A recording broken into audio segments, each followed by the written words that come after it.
Books in the Biz, a podcast that looks at both the financial and operational sides of success. Please welcome our hosts, Dan Paulson and Richard Veltre. Dan is the CEO of Envision Development International, and he works with leaders to increase sales and profits through great cultures with solid operations. Rich is CEO of the Veltre Group and a financial strategist working with companies to manage their money more effectively. Now on to the podcast. Hello and welcome back to Books in the Biz, another exciting episode. Rich, how are you doing? I am doing well, Dan. How are you? I am doing good. And we have, I think, our first official author as a guest. Hi, Doug Reitz. How are you? Or Doug Reitz, actually, right? Yes, it is. Okay. Doug, we actually have a relationship here. We go back several years. You actually even did a little work with me for a while. But you have written a book, and you and I kind of being in the construction world and Rich dabbling in that a little bit. Yeah. Why don't you start by telling us a little bit about what you got going on? Wow. So 2 years ago, we had a retreat for our company, and we decided to find our why and what was our purpose. And if you want to hear a little bit about the company, probably first, right? Yeah, go ahead. So as we met a few years ago and did a podcast, we were right coming out of COVID, and we weren't really sure what was going to happen. But I was in the middle of purchasing the company at the time. And that purchase is complete. It was complete last August, and it was a great process to go through. So as we got into the coming years, we were projected to have a lot of work. Everything was just booming and booming. But as you're probably seeing in the industry right now, there's a lot of stuff that's pushing off, whether it's agencies not getting them through their process or designers having a struggle getting through it. So our volume has dipped a little bit, but as things have dipped, we decided to start working on culture. And as a part of working on that culture, I was listening to podcasts, and I was to our strategist and everybody else, and they said, Doug, you need to start writing your ideas down, and it's going to help you with clarity about your culture. So going back to the retreat, we spent about 3 days going through why we wanted to do what we wanted to do. And it was a real struggle getting down to what we believed and what was going to be our main purpose for the company. So much so, we even had during the Great Resignation, why did people leave the company and why did people come to the company? So since we last spoke, we have doubled our volume, and we have almost doubled our staff from what it used to be when we talked last.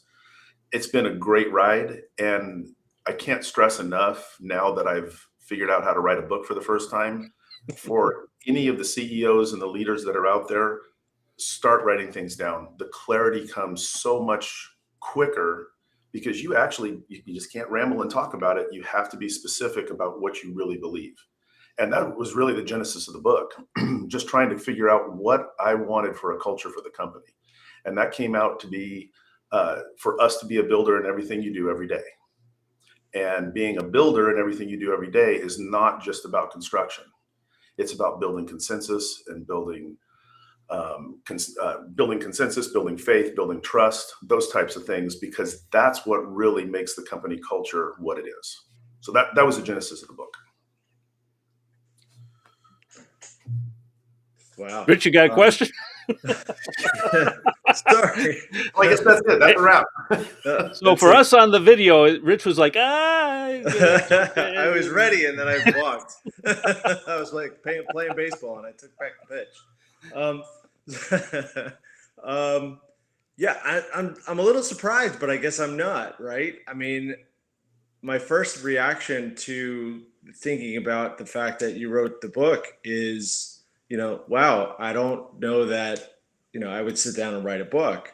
But I guess it really does make sense. I mean, you think about processes, you think about the planning stage, you think about everything that goes into not actually the work that you do, but all of the background behind it. I would have to think that there's a lot of, I don't want to call it repetition, but it's a lot of what every company would do, except every company does it different.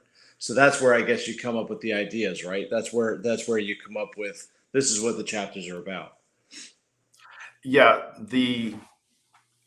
what I thought the book was going to be when I first started, and for anybody who's tried to write a book, it did not end up anywhere close to what I thought it was going to be. I thought it was going to be little snippets of philosophies and things that can help people, leadership, that type of thing. And once I started, I ended up getting a book coach. Kathy Fyock is an amazing book coach. If anybody's going to write a book, she really helped guide me through, because I'm just a general contractor. I had never thought in my wildest dreams I'd ever write a book, and it ended up being so much fun. The stories that we pulled out and how much the stories that we have in the book relate to construction and life at the same time, from hiking Half Dome to a contractor going out of business trying to build a stadium. So there's a lot of failures in the book. I had to really reflect on a lot of my failures and the things I didn't do right as I was growing up in the industry. I was way too driven and I ran over people. And I was not being a builder by any means. And my mentor, second dad, Tim Marsh, he really guided me along in my younger years, and he kept giving me chances and kept giving me chances. And that's truly what a builder does, what a mentor does. He took the positives that I was doing and he said, stop doing those negatives because it's really impacting what you got. So there's our vice president right now, Cole Bendowski, he told me one day that, Doug, your strength is that you're really, really driven. You'll drive through anything, get anything done, whatever it takes. But your weakness is also you're driven. And sometimes you run over people and you just go too quick. So the process of being a builder and the listen, plan, build process that's in the book slows me down. It really helped me a lot, because I like to go so fast and so hard that when you have to go through the listen, plan, build process, you have to listen first. You can't just take action all the time. So it helped me more than anything else. But it also helps people that maybe get paralysis by analysis and they just sit and listen and think and listen and think, and they never take action. So it takes both of those extremes, and it gives you a process to go through when you're under pressure, when you have a challenge, that will walk you through at a nice measured pace. So that's what came out of the book. And now everything we do at the company, it's all about listening, planning, and building. It's all about being a builder. When there's a problem, I have to step back and say, what do I need to build? What's the gap that is stopping us from getting to our goal? So we can take this wherever you want from there. But that's the premise of the book. And by the way, the name of the book, Build a Blueprint, a blueprint for constructing success and leadership in life. And the book's coming out in September. I'm going through the last layout right now. So I'm really excited to get to talk to you guys about what's in it. No, that's awesome. That listen, plan, build, I think that is very important. I mean, we talk about it in different ways, or I talk about it in different ways. But it's often a mistake that most leaders don't follow. They'll do planning, but they won't always listen. Planning just becomes a checkbox. Or like you said, they'll listen and they'll sit there and noodle on it and be afraid to make any decisions at all, so they never move forward to the next steps. Or they skip step 1 and 2 and they just jump into the building phase. I find that most often, especially when it comes to business owners. So I think that's where this book's going to be valuable, because I can preach time and time again, but I am not a contractor. I typically come in as a coach and consultant. So the companies and people that understand the value of that, they will hire you. But there's a lot of guys out there that I think are just stuck in their own heads, believe their own ways, and then trudge through and just trample over people, like you said. Absolutely. Well, and Dan, what you and Rich do, you do the same thing as listen, plan, build. When you come in and you're a coach, you're asking questions to get them to think about what's going on. And I can't say enough about the things you do as a strategist to help those companies because we're in our own mind. I'm going down the road. I'm building. I got work coming. I got to think about volume, and I'm just dealing with day-to-day problems. You come in and make us take a step back and think about a bigger picture. We can't go down the rabbit hole. We're back at that 60,000 foot view. And that's what you guys are builders too. You're helping to build strategy for a company, and you're opening eyes and making that company a lot stronger because it has a bigger vision. And that is so important, especially in this world. We're in social media. We're thinking about our own things. A lot of people are thinking about themselves. And you come in and open that wide open, which is awesome. Well, thank you. I appreciate it. You're welcome. And the reason I say that is because I was one of the guys that was down that rabbit hole. I wasn't looking at things as things shifted 2 or 3 years ago, whether it was COVID or whether it was the market. Everything should just be status quo, and nothing nowadays is status quo. No. So talking to a strategist like yourself, it really will open things up to the possibilities that are out there for businesses.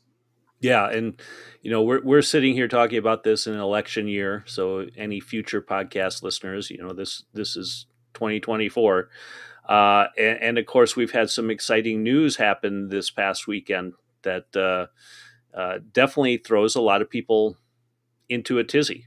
We look at political years, and instead of the listen, plan, build, we just get stop everything you're doing. Let's wait to see what happens. And I posted something last week where I said, what are you waiting for? Whatever happens, going to happen. Whatever comes out of that is what we've got to deal with. So if you're waiting to see what's going to come out of it, what good's it going to do you? You should be sitting back, preparing, and starting to take action now, so that way, whatever turns up, you're ready to go. Otherwise, you're putting yourself 3, 6, 12 months behind once you do figure out what the outcome is going to be. You're exactly right. And I got to tell you, just a month ago, we sat and had our mid-year. And we use the listen, plan, build process. So if I can explain it really, it fits exactly what we're trying to do, because you said you can stop and just gather information and just sit there. And that's not what the process is about. So I'll tell you the outcome of what happened at our mid-year through that process. So listening is not just about hearing, it's about gathering information. It could be from emails, it could be from walking a job to see what's actually happening. Or it could be taking in the news and hearing that President Biden is not going to run, and all of a sudden things are into a tither in the Democratic Party. So as we sat there last June, one of the big things that was on our list on the listening mode, gathering information, was what's going to happen with the election. What will happen with the economy when the election happens? We don't know. But we do know that we'll know in November. We had 3 jobs that we were bidding over the next month that we knew may or may not go, depending on how it goes with the market and the budget. We also said, hey, in California, there's going to be a $10 billion state school bond. If that goes and actually gets on the ballot, we know, hey, there's going to be some dollars to backfill what the local school districts have been spending. So we had this list, and there were 10 other things that we talked about, and we put dates right next to them. So we had a list, we gathered the information. When will we know if the school bond is going to be on the ballot? We're going to know that July 1st. Great, 7/1. All the way down, we put dates of when we will know about certain things. So we had listened, and then we put a plan together. We couldn't take action yet because we didn't know if the 3 jobs were going to go. We didn't know if the state bond was on. Now we do. The state bond is on the ballot as of 7/1. That's a good thing. Doesn't mean it's going to pass in November, but at least we know it has the potential. We know that 2 of the 3 jobs are going, and we're going to find out about the 3rd next week. So by having that list, we had a lot of stress and anxiety of, hey, what's going to happen? But by breaking it down, we were able to put a plan together of what we were going to do if it goes or if it doesn't go. So when we come to August 1st, we can easily pivot one direction or the other and take action or build. So that's the listen, plan, build process, but it's write it down.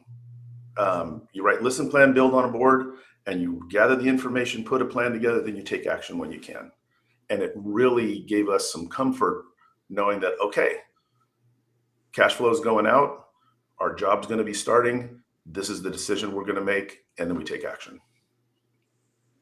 So has that led to, so the listen, plan, build section here, when you seem to mention that then you took it to the point of, writing it down and having a plan, does that lead to tools? Does it lead to something else, checklists or anything else that you can use so that someone else can pick up your process? Or does it, or really is it still kind of in the theoretic phase? Or are you able to actually translate it now to here's how we're going to do this? So you mentioned going to the mid-year and you had lists. So does that translate then to, even though it's not a mid-year, we can still see what else is going on? How do you communicate that? Absolutely. We'll actually use it. We had a problem with one of our clients who couldn't make some decisions on finishes. And our project manager, Eddie's actually in the book. He's one of the best guys we got at the company. I tell you, he's learning so much and growing so fast. He has really taken this process on. So we actually created a sheet for the company, and the rule is now, if you're going to bring a problem to us, go through the listen, plan, build process and let me know your recommendations. So it gives them something to do. And then coming out the other side, if this happens, then I'll do this. If this happens, then I'll do that. But we've gathered all this information. So the problem with the finishes is just a wall finish and wall type. And the owner didn't know if they wanted a textured wall or a level 5 finish. Okay, so what's the right thing to do? Well, we can do a sample of level 5. We can do a sample of textured. We can put the lights up so they can see what it's really going to look like. All those things gathered information. And then we put a plan together of how we were going to do that. The build part was to go and say, hey, owner, you've got these two choices. Take action so we don't delay the project. But there are 4 mindsets that need to go with that listen, plan, build process. One is solve the problem. And most of the time, the problem that you think is the problem isn't really the root cause of what's going on. Second is focus on what you can do. A lot of times you'll get with people and they'll go, well, we can't do this and we can't do that. And I just don't know what to do. There's just nothing we can do. No, there's always one more thing you can do. But you have to think about what you can do. That's part of that mindset. Next one is always be curious. If you don't have information, if you go to, I don't know if you've read Chris Voss's book, Never Split the Difference. Familiar with it, yeah. Really good process of drawing information out. And that's not what I'm doing in this book. There are people out there that know how to draw information and question.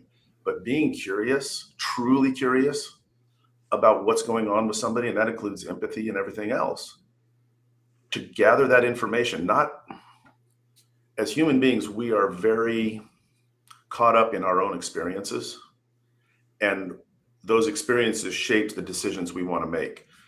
For this listen, plan, build process, you have to take your experiences and just put them away, put them to the side, and really listen to people. You may learn something, and that the whole Chris Voss statement is the black swan. What's the black swan in the conversation? What is it that you don't know, but it's a reality? And the last one is always improve your situation. Going back to what you said before, I'm not just going to sit there. Incrementally, you don't have to take the big leap. Incrementally, you can take steps towards your goal and analyze as you go. And for me, that's the best way to go. I just don't want to leap into a new market. I'm going to test the market a little bit and see how it goes. How did we do? Do we understand how this works? And then you go ahead and jump in. Patrick Lencioni called it bullets, then cannonballs. Get your aim and just kind of shoot it in there, and then you can start lobbing big things and doing big things in your business. So those 4 mindsets, I think being curious is probably the most important, because that's what gets you the information and you do it without ego, and you learn a lot. I So think that's how the process works. Yeah, that's the key point there. Doing it without ego. I think ego gets in the way a lot of business owners and decision makers, and I know from my perspective, that's usually what I struggle with the most. Is they're unwilling or unable to see all the other stuff that's going on around them and admit that they're either impacting that, have control over that, or directly influencing it. So anytime you can get them to step away, and this seems like a good process to neutralize some of that ego if they're willing to do it. So one of the things, and you guys have all used Google Maps. Yep. To go along with what you were saying, we try to make, everything that we get now is instantaneous. And one of the stories in the book is about how my dad taught me to read a map when I was 13 because we were going to go fishing. And most people out there now, what's a map? You don't fold it out on a table anymore and have to worry about it. You put in where you are and where you want to go. That's it. The calculations that Google makes of all the traffic and all the construction zones and the accidents and the routes that you can do, it comes up with 3 or 4 routes, and you get to pick it within like 2 seconds. But what it does, it actually does the listen, plan, build process. It gathers all the information it can, it puts some routes together, and then it allows you to pick and take action and drive that route. So the first part of this listen, plan, build process, or the bookends, is know where you are and know where you want to be. And I'll give you an example. We had about 8 weeks of rain at the beginning of the year this year, and it completely shut down all of our projects. We got to a point, we were ahead on the job. We had all this concrete out for this school where kids were out of class, and it was over Christmas break, and we were going to put it all back. Well, guess what happened? Started raining. All the places for the walkway that had been graded filled up with water, and we couldn't pour concrete. Just about the time we got it pumped out, got it dried out, it rained again. So I went out to the job site, and our team was really, really nervous. Kids were coming back. They had to be able to get into the classrooms. So I asked the superintendent, I said, "What's the problem?" He goes, "It's raining." I said, "Okay, that is a problem, but what's the real problem?" And he thought about it and thought about it. He goes, "Well, the kids can't get back to class." I said, "Right, that's the real problem. You got to get kids in class." So we went through the listen, plan, build process and said, okay, what do we know? Kids are coming back on this date. We have 4 days left. We have to pump. We have a weekend. It's not supposed to rain this weekend. Well, let's put a plan together. Can we get the concrete guys to work over the weekend? Can we get it pumped out? All of those things. But our superintendent was looking at the wrong problem. He went, "It's raining and there's nothing I can do." Just got vapor locked. There was so many things going on. You just need to step back a little bit and know where you are, know where you want to be, and then come up with that solution. He wasn't being curious. He wasn't talking about what he could do. He was talking about what he couldn't do. And as a leader of a company or a project manager, whatever, and even as a strategist, you're able to pull those guys that are down the rabbit hole out of that rabbit hole and say, okay, here's some options for you, just by using the process. So worked out, got the concrete poured, kids went back into class, and it was all good. That's a perfect example of how we get stuck in our own heads. And it's also, we always hear about in the business versus on the business. When you're in the business, you can't see those things because you're too busy dealing with what's right in front of your face versus being able to step back and look at the broader picture of what's going on. So yeah, wonderful story there. And I would never be in the business. I'm always looking back. I never have a problem seeing the big picture. Well, I would say, it's probably 50-50 or better that, a lot of these people that started in the industry, they were the plumber that's bought a truck and now they have a fleet of trucks and, they're always in the business. It's a lot of them didn't approach it from a leadership standpoint or that they were going to create something big. They just want to create something that didn't involve them working for somebody else. At least that's what I see, in the entrepreneur world is we get stuck doing what we were doing. Then we started making money and then we started hiring people. And now we have other people who should be doing the job, but we're still the plumber. We're still working Right. on the pipes, or we're still the contractor that's, putting up the studs, or the electrician that's wiring the building. So this can be a very helpful guide to hopefully get people to look beyond that piece of the business or that piece of what they're doing, and really get to understand, your job's bigger now as a leader. You can't be in there swinging the hammer, because every time you're swinging the hammer, you're not thinking about the other people or what they should be doing if something goes awry in the project, or where that next project's going to come from.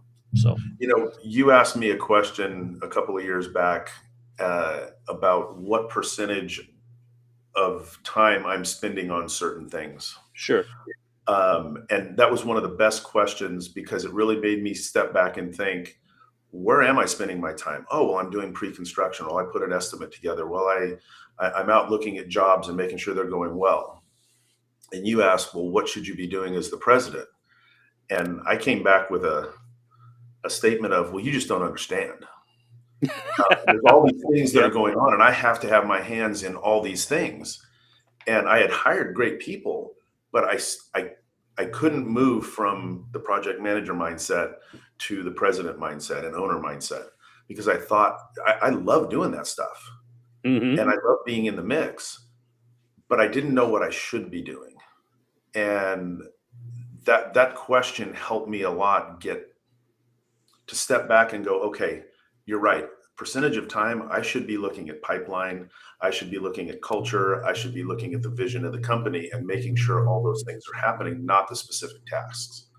So that really helped me a lot. But I also realized, going back to being a builder, I needed to build the next generation of the company. And if I was constantly doing those things, they weren't going to learn how to do the pre-construction and the budgets and walking the job.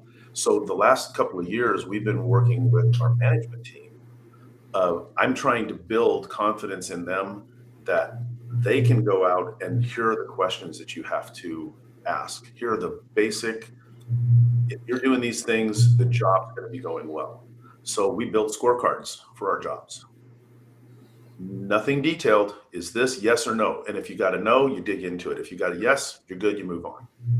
So that one question of what percentage spawned a whole lot of other things that really made me step back and see what I should be working on.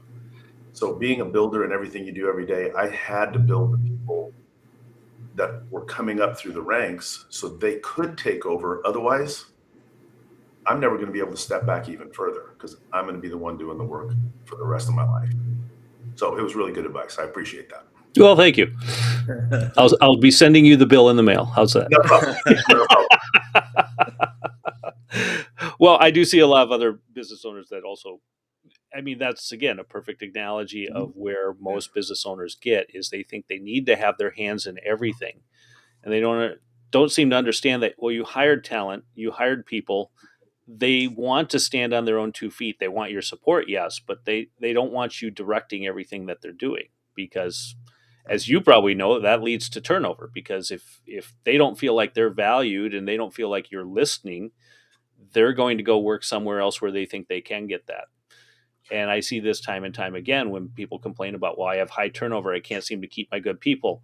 Well, what is it you're doing to develop those people into replacing you? Well, they can't replace me. Oh, yeah, they can, and they should. If you're successful, you should have somebody who could step into your shoes in a moment's notice and be able to take over the operation, at least keep it running and keep it functioning. Now, it might not be perfect, but they should be able to do that, because you never know when you're not going to be available to handle that problem, deal with that issue, or even just do some of the basics as far as running the business. Yep. So one of the things that I had to come to grips with is that they were going to fail. The team is going to fail. So I had to give them opportunities that when they did fail, it wasn't going to take out the company, but it was manageable, and they learned from it, and they can apply that knowledge later on. And that was a really fine line for me and hard for me to do. It's getting easier as I'm doing it more to allow those things and have set up stop gaps for future to let them get through the process, and maybe go back and figure it out and fix it. But that having that failure and being okay with failure, that's another thing we talk about in the book. Failure is not a bad thing at all. Mm-hmm. It gives you a place to learn and start over and start smarter because you failed. Most most of the things that are in the book are about my failures, and being able to talk about them now and realize, yeah, I screwed up back then. You take it, you learn from it, and you do better the next time. Even helps me now because I'll still get scared as a business owner. Well, what if we don't get that project, or what if it doesn't work out? It's all going to work out. Yep.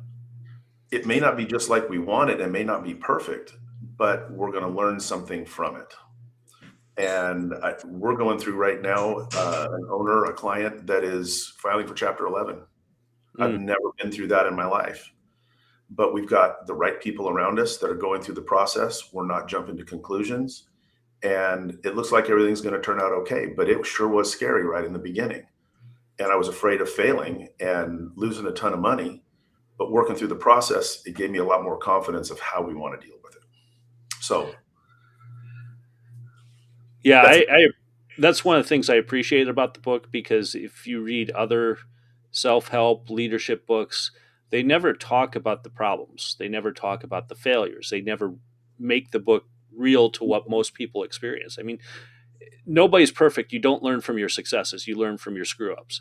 Mm-hmm. And to actually be transparent enough and courageous enough to share some of that is impressive, because that to me is where people can kind of put themselves in your shoes and say, well, I've experienced something like that, or maybe maybe they've experienced that directly. But you can start seeing it from the world of, oh, it's not just me going through this. There are other people that have dealt with these issues, and that I should, I can learn from this, and I can grow from this, and I can see what somebody else did to get out of their own way and get to where they wanted to be. So I think that's a great tool within this book itself, even though it's not listed as a tool, right. You can really kind of reflect on the stories here and see how others have gone through it, and then in turn go through it yourself and hopefully have a better outcome. Yep. So one of the stories in the book that literally was the lowest point in my life, I was on the project executive of the largest educational complex in California. It still is today. And it had to be done. It was 130 million, 535,000 square feet. We were doing it CM multiple prime. There were 60 bid packages and had to be done in 30 months. Never been done before, but we were going to do it. And I was driving so hard that finally the inspector said, I want him off the job. Called my boss and said, I want him off the job. Well, here I am thinking, I'm doing everything I'm supposed to. I'm driving this home. The inspector's the guy that's the problem. He's the one that's stopping us right now. I just want to keep moving. And the arrogance and the ego and the drive that I had, I got called into the office, and Tim said, he wants you removed. I went, what do you mean he wants me removed? And Tim said, Doug, you're driving too hard. I said, I'm charging the hill just like you told me to, Tim. He says, well, look behind you. I said, what do you mean look behind you? There's not really a hill. It's a hypothetical hill. He goes, Doug, your team is standing there. Nobody's following you. You're driving too hard. They're sitting there going, have fun, Doug. They've given up. And that hit me like a ton of bricks, because 3 of the people I'm still working with today, and they're at Mark Wilson, they saw me at my lowest point.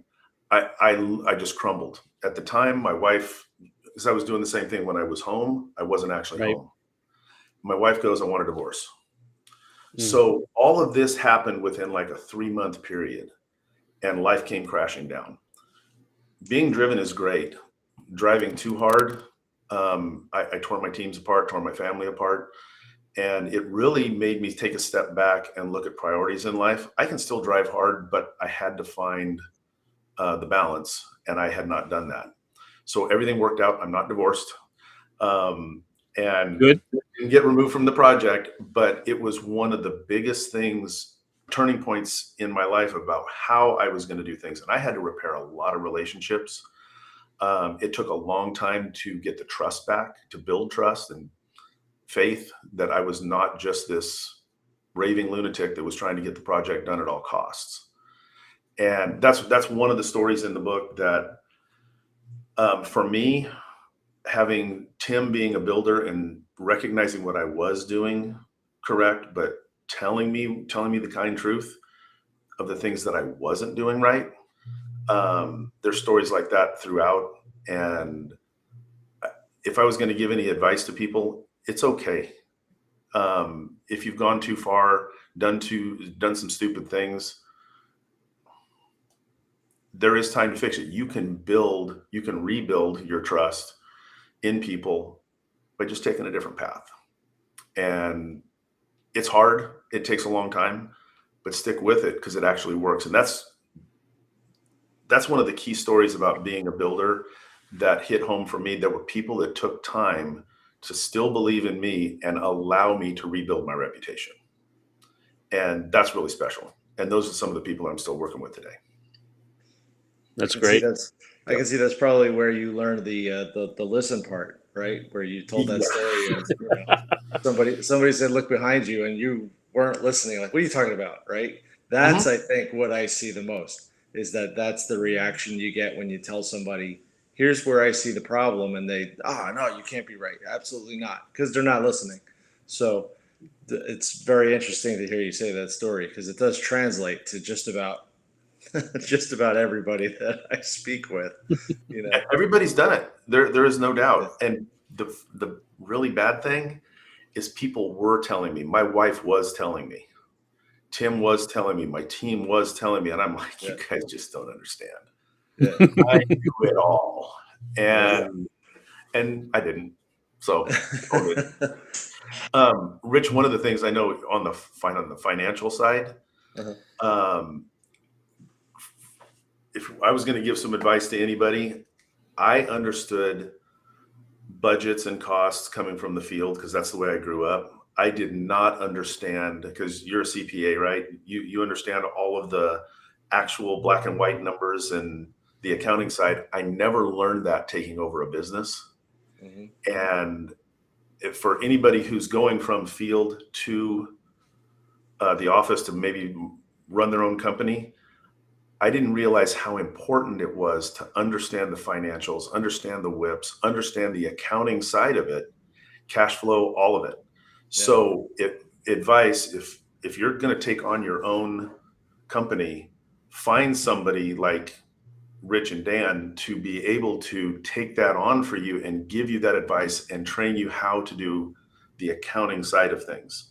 Yeah. Because without money, without cash, it doesn't matter if you're going to be able to build. And you're paying all that labor out, and all of a sudden you're not billing it, and it's not coming back in, and you're not projecting it right. It can get out of control really, really fast.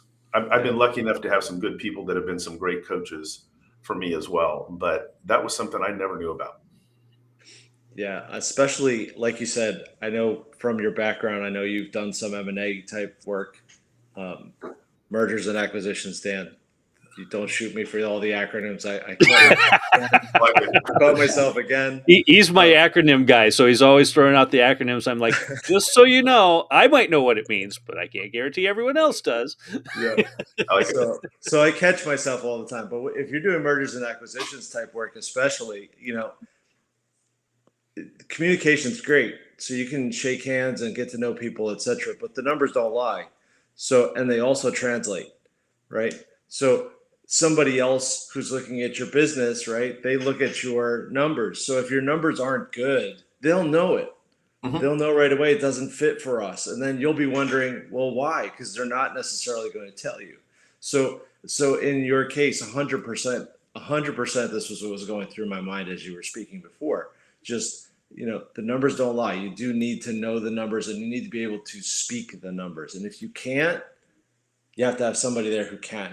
Right. So many times I've wound up in meetings that even the CEO afterwards said, "Thank God you were here," because they said, "I can't speak that. I can't speak the numbers. They can speak to the business better than anybody else, but they can't speak to the numbers." So you always have to be able to have someone who can speak to the numbers.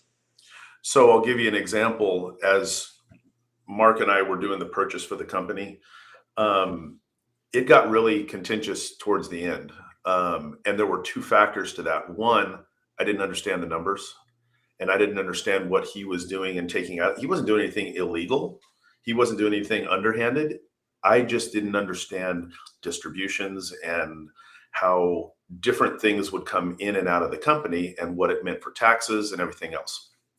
So that was one side of it. I didn't understand that. I needed somebody on earlier to take a look at the books and see what was actually happening. Mm-hmm. It caught me by surprise, even though he wasn't doing anything underhanded. I didn't realize it. So as I was negotiating, I didn't realize the way I should have been negotiating, just because I didn't understand the numbers. Mm-hmm. The second side of it is it's a founder's passion, attitude. This is their last, this was their baby. And mm-hmm. even though maybe the business is not worth financially as much as it should, it is in his heart. And that is a really hard thing to span. So we were trying to build bridges to span those gaps. And I had never built a bridge like that. It got very emotional. It got very contentious. It all worked out at the end. It was fine. Mm-hmm. But going through that, bridging that gap was really difficult. So have somebody financially on your side and to understand what it means to the person who's founded that company and selling it. You don't get attorneys involved. They're just going to start. That's just bad. How do you think attorneys make money off of conflict? Off of conflict. So they want to create more conflict because then they make more money. Uh-huh. And we went with the attorneys a little bit. It didn't get bad, but finally I just sat down with Mark and said, hey, we can't go with this attorney thing. Let's just work it out. Everybody's got buzz in their ears about what they should be doing. And if you're going to purchase a company or do anything like that, realize the emotional side and the financial side and learn it really, really well. And get some advice. That's right. So those are all great points here. And I think as we kind of wrap up with this, so the book is not out yet, at least at the time of this recording. So if you're listening to this in July or early August, we're not there yet. When is the book coming out? It's supposed to be end of August, middle of September, somewhere in that range to do the launch. Okay. Will there be a website for people to go to, or how should they get a hold of you to get a copy of the book if they want one? You can go to dougreitz.blog. So just my name.blog, and it'll take you there. It'll have the information on the book. It's going to be on Amazon and Kindle. And I can't say enough about the process and going through. I'm just going to go back to what we started with to be able to close this out. Start writing as a leader, start writing things. And the biggest thing that came out of me writing this down is I realized everyone is a builder. So I'll leave you with this. If as contractors, we build buildings and then we leave and we're on to the next building. If we build a school, educators get to build knowledge in students. If we built a hospital, doctors get to build health for the community. If we build a church, pastors get to build faith for the community. Everybody that's using that building is a builder too. So my advice to everybody that's out there listening, realize that you're a builder. You're touching lives of people that you may never know, but you have built something in them, whether it's confidence or faith or trust, or maybe even a relationship that you didn't know about and made them feel better that day. Whether you're building a building and affecting a huge community or just one-on-one, think of yourself as a builder, and it's going to make you feel better during the day. And you're knowing that you've had an impact on other people's lives. Excellent advice. Excellent advice. Rich, he gave a great plug for you, so you should probably put your information in there too. If you don't understand your finances, who should they talk to? They should definitely send me an email at rveltry@veltrygroup.com. And if you need help asking better questions or listening better, then you can always get a hold of me at danpaulsonletsgo.com. There's a form there to fill out. By all means, check in, and we would love to help you out in any way we can. Doug, thank you so much for coming on, especially giving us an early view of the book. I hope it's a great success. It is. I like the process you put together. It's simple. It's easy to follow. You got good stories in there, so I think it's going to be a runaway hit. I appreciate it, Dan. I really do. And thank you, Rich, for having me on. All right, guys, we will see you next go around. And Doug, we should probably follow up sometime after the book is launched and maybe talk about how it's going. I will, definitely. Thank you. All right, guys, take care, and we will talk to you soon.